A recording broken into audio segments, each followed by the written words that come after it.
అందరికీ నమస్కారం. మన దుఃఖానికి కారణమయ్యే శత్రువులు మనతోనే ఉంటున్నారంటే ఎలా ఉంటుంది? అదే ఆ శత్రువులు మనలోనే ఉంటే అవి ఏంటో మనపై ఎలా ప్రభావం చూపిస్తాయో తెలుసుకుందాం. మొదటిది అంతం లేని ఆశలు. మిగిలిన శత్రువులన్నీ ఈ శత్రువు ద్వారానే వస్తాయి. కోరుకున్న ఆశ నెరవేరకపోతే వచ్చే శత్రువు కోపం. ఆశ నెరవేరినా ఇంకా కావాలి ఇంకా అనే శత్రువు లోభం.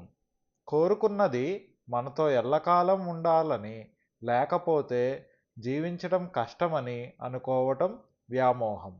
మన దగ్గర మాత్రమే ఉందనే గర్వం, ఇతరుల దగ్గర ఉందనే అసూయ.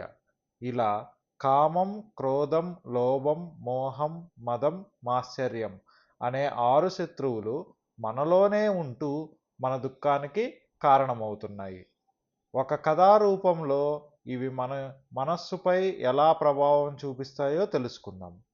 ఒక చెట్టు మీద కోతి ఉంది. అది దాని స్వభావరీత్యా స్థిరంగా ఉండదు.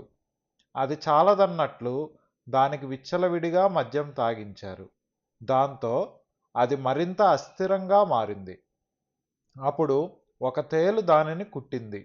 దానితో ఆ కోతి పరిస్థితి మరింత దారుణంగా తయారైంది. ఈ బాధకు అదనంగా ఒక దెయ్యం దానిలో ప్రవేశించింది. అటువంటి ఆ కోతి యొక్క అస్థిరత్వాన్ని ఎలా నియంత్రించగలం? ఇదే విధంగా స్వభావరీత్యా చంచలమైన మనసు కోరికలు అనే మద్యాన్ని తాగి లోభం, వ్యామోహం అనే మత్తుతో తన అలజడిని మరింత పెంచుకుంటుంది.